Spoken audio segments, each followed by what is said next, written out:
mesh very well. Didn't get to do a whole lot. One man who did get to do a whole lot in the game is none other than Humanoid. Humanoid, welcome.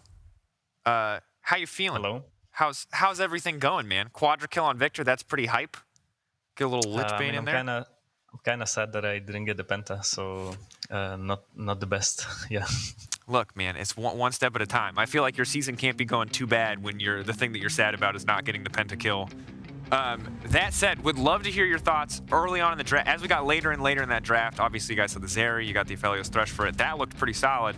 But the Renekton, Graves, Gwen, there's a lot of weird stuff happening there in the last three for the Mad Lions. Were you prepared for the Renekton matchup? Was it what you expected to be facing in the mid lane? Honestly, I had no idea they were gonna pick Renekton, but there was so many mid lane bans, and I didn't know what could they pick into Victor, because all the good champions were already gone. So I knew they had to have some sort of like pocket pick, and it was the Renekton. But I think yeah, if this champion doesn't get really far ahead in the early, then it's just a free win. So I guess kind of like backtracking against like the early part of the draft with the Zeri though, like this is day one of this champion being available. We're not really sure how much scrim time teams have had.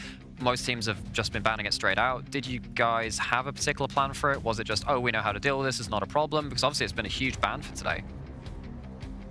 Yeah, I think Zeri is for sure really strong, but since there's been only 1 week of scrims, I don't think the players really know that well how to play with it. So we felt confident playing against it in the first week. But yeah, probably if there was more time, we would ban it, because I feel like this champion is really OP right now. Gotcha. Yeah. One man who is not used to having his OP champions unbanned is Hylissang on the Thresh in that game, and he got the Kia player of the game with 59% of the votes. So shout out to Hylissang.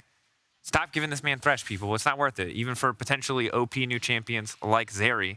But as exciting as the Hylissang Thresh was, Humanoid, I want to ask you, playing versus your old team, easy narrative for us here on the broadcast, but like, does this evoke any old feelings for you? Does it feel weird to play against Elyoya? Is it easier to play against Elyoya because you know his habits? How do you feel about going into a matchup like this?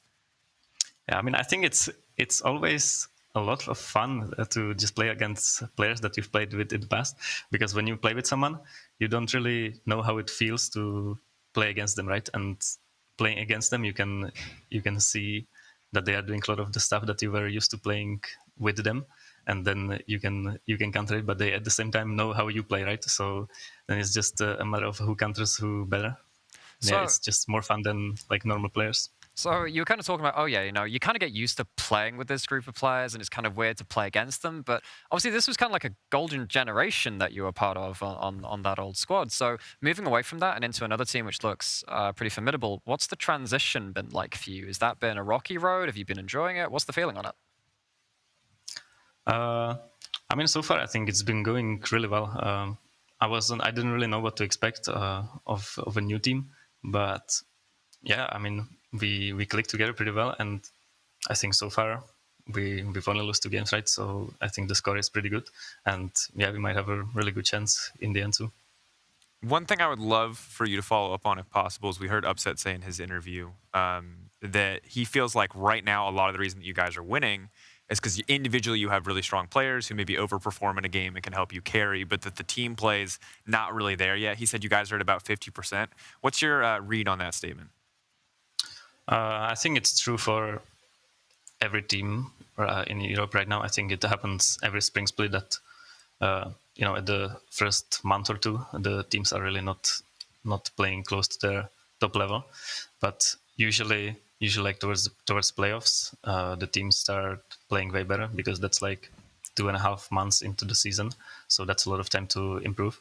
But yeah, so far I think for sure we are not playing like 100%. Interesting to see how that story's developed, because despite not being 100%, you're still 6-2. It's still a super respectable scoreline.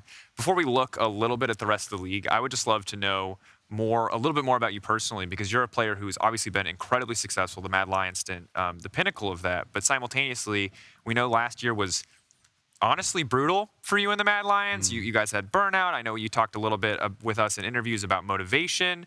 Do you feel revitalized and refreshed heading into this year? Is it like a new surge of motivation on Fnatic? What's actually keeping you motivated and excited to play League of Legends day to day in what is still a very grueling competitive schedule?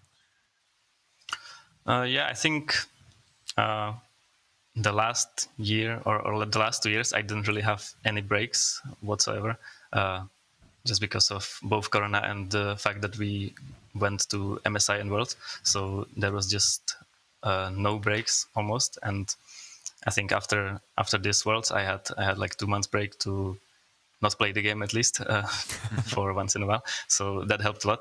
And I think right now I'm way more motivated than last year, I would say. And I actually have fun playing the game sometimes. So yeah, that helps, I guess.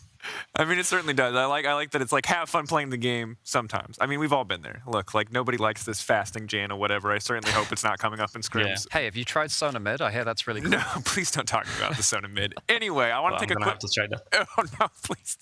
Maybe it's good. I don't really know anything. Just delete the footage. Can we delete the footage? I don't know. It's a good question. Checking in on the standings though, Rogue currently 8-2, Fnatic G2 just behind. Mad Lions, Misfits, Team Vitality. It's a big mess at the bottom of the playoffs. Of course, as we approach the end of the first round robin, I would love to know from you, who do you think is getting that 6th place seed for playoffs as we look ahead? Obviously, it's pretty far to look ahead, but I'm curious because it's such a rat race there once we get past to see who's actually going to lock in those last 3 spots. I mean, I think the top 6 that is right now is just going to be the top 6 in the end. I think the difference between like the 6th team and the last 4 teams is pretty big. So I would honestly be really surprised if it didn't end up like this. Yeah. See, the thing is, I like to think of our LEC teams right now kind of like awkward teenagers. They don't really know what they want to be. And the teams that are out of playoffs are just like, they're still struggling to find that identity. They're still like, they don't really know which clique they want to be in. So it might take a little while to kind of see them come online. Maybe check in on Summer on a couple of those bottom teams and see if they manage to sort that out. And some of the teenagers are a little more awkward than the rest of the teenagers. The cool the kids. absolute jocks are Rogue right now, 8-0, looking to complete the clean sweep. Fnatic looking to make, or not improve on, but match the Fnatic history of the formidable 18-0. Curious though, tomorrow, XL versus Fnatic Game 4. You have been adopted into this legacy now, Humanoid, where XL have never beaten Fnatic in the regular season. Now, is this just a broadcast thing that we bring up, or are you actually? Is this important to you? That. Do you need to beat XL to keep the streak alive? Oh, I didn't know that until now, but now I guess there's a lot more pressure. So thank you guys. I guess yeah, we have to win then.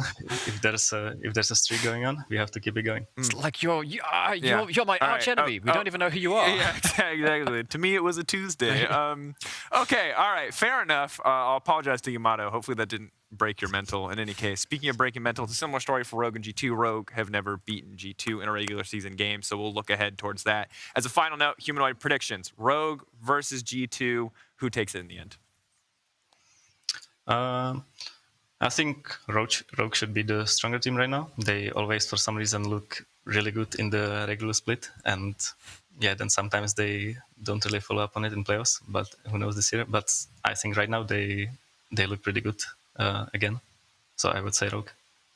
We'll see. The best of 5 transition, I think, is the number 1 questions on everyone's mind. But for now, it is still the best of 1s. Naimura, anything different to say in the prediction category before we sign off for the evening? I don't know. I think we've had a pretty strong reasoning with Rogue. We give them a lot of airtime and we talk about Malrang a lot. And he's really, really good. And it's really difficult to argue against that because we see it on screen every time. And I think today was a really important game for them to show that actually, I mean, we kind of heard from Odoamne, his side of it, saying that he doesn't have to be the main character. Well, Malrang didn't either today. So it's a very well-rounded team outside of the obvious strengths that we've highlighted on broadcast before. And I'm excited to see what happens actually when they evolve into that best of 5 series. I'm ready to see it as well. We'll find out who the main character is in tomorrow's match of the week, Rogue versus G2. But that's all from us here tonight. Thank you again so much, Humanoid, for joining us. Get rest. I know you have another game up ahead of you. Shout out to the production room as well. But that's all from us here tonight. Tomorrow, we're going to be finishing the first half of the season, culminating in an epic battle between Rogue and G2 Esports. We will see you there. Whoop, whoop.